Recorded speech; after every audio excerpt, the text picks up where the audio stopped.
అపోస్తలుల కార్యములు 23వ అధ్యాయము 21వ వచనం నుండి 23వ అధ్యాయము 30వ వచనం వరకు. వారి మాటకు నీవు సమ్మతింపవద్దు. వారిలో 40 మంది కంటే ఎక్కువ మనుషులు అతని కొరకు పొంచి ఉన్నారు. వారు అతని చంపు వరకు అన్నపానములు పుచ్చుకొనమని ఒట్టు పెట్టుకుని ఉన్నారు. ఇప్పుడు నీ యొద్ద మాట తీసుకొనవలెనని కనిపెట్టుకుని సిద్ధముగా ఉన్నారని చెప్పాను.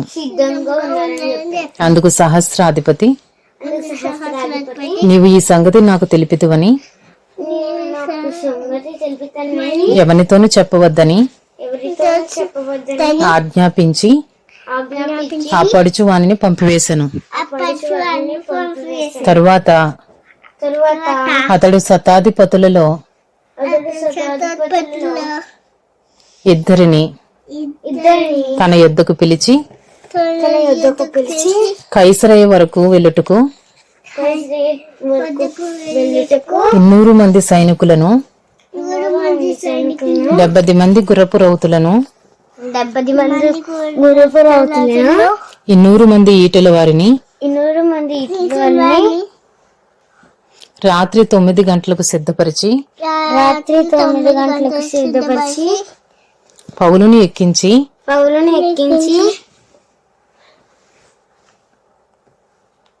అధిపతి అయిన ఫేలిక్సు నొద్దకు భద్రముగా తీసుకుని పోవుటకు గుర్రములను సిద్ధపరచుడని చెప్పాను. మరియు ఈ ప్రకారముగా ఒక పత్రిక వ్రాసెను. మహాఘనత వహించిన అధిపతి అయిన ఫేలిక్సుకు క్లౌదియా లూసియా వందనములు. యూదులు ఈ మనిషిని పట్టుకుని చంపబోయినప్పుడు అతడు రోమియుడును అని నేను విని సైనికులతో వచ్చి అతనిని తప్పించి తిని వారు అతని మీద మోపిన నేరమేమో తెలుసుకుని గోరి నేను వారి మహాసభ యొద్దకు అతనిని తీసుకుని వచ్చి తిని వారు తమ ధర్మశాస్త్ర వాదములను గూర్చి అతని మీద నేరము మోపిరే గాని మరణమునకైనను బంధకములకైనను తగిన నేరము అతని యందేమీ కనుపరచలేదు. అయితే వారు ఈ మనుషుని మీద కుట్ర చేయనై ఉన్నారని నాకు తెలియవచ్చినందున వెంటనే అతని నీ యొద్దకు పంపించి తిని నేరము మోపిన వారు కూడా అతని మీద చెప్పవలెనని ఉన్న సంగతి నీ ఎదుట చెప్పుకొనని ఆజ్ఞాపించి తిని. కాబట్టి అతడు వారికి ఆజ్ఞాపించిన ప్రకారము సైనికులు పౌలును రాత్రివేళ అంతిపత్రిక తీసుకుని పోయిరి.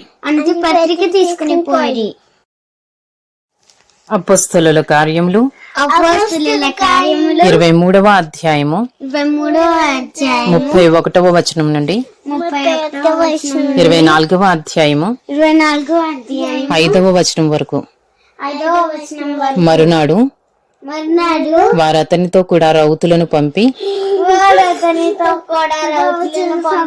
తాము కోటకు తిరిగి వచ్చిరి.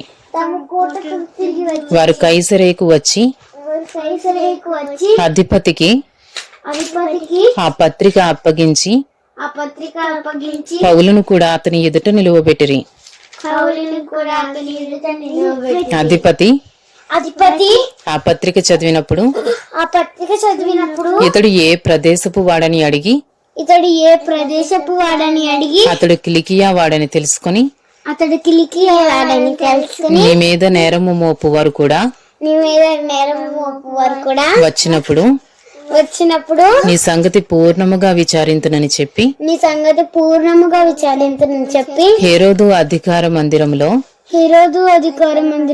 అతనిని కావలి యందు ఉంచవలెనని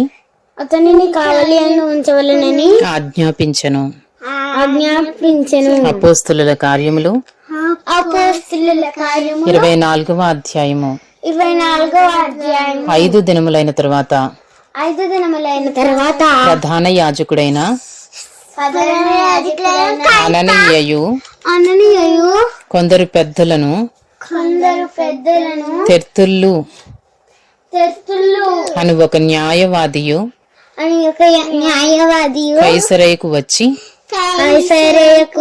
పౌలు మీద తెచ్చిన ఫిర్యాదు అధిపతికి తెలియజేసిరి. పౌలు రప్పింపబడినప్పుడు తెర్తిల్లు అతని మీద నేరము మోపనారంభించి ఇట్లనెను, మహాఘనత వహించిన ఫేలిక్సా, మేము తమ వలన ఎంతో నెమ్మది అనుభవించుచున్నామనియు ఈ దేశ జనమునకు సంభవించిన అనేకమైన కీడులు తమ పరామర్శ చేత దిద్దుబాటు అవుచున్నవనియు ఒప్పుకొని మేము సకల విధములను సకల స్థలములలోను పూర్ణ కృతజ్ఞతతో అంగీకరించుచున్నాము. నేను తమకు ఎక్కువ ఆయాసము కలుగు చేయకుండా మేము క్లుప్తముగా చెప్పుకొను దానిని తమరు ఎప్పటి వలె శాంతముగా వినవలెనని వేడుకొనుచున్నాను. ఈ మనుష్యుడు పీడ వంటి వాడును భూలోకమందున్న సకలమైన యూదులను కలహమునకు రేపువాడును నజరేయుల మత భేదమునకు నాయకుడునై ఉన్నట్టు మేము కనుగొంటిమి.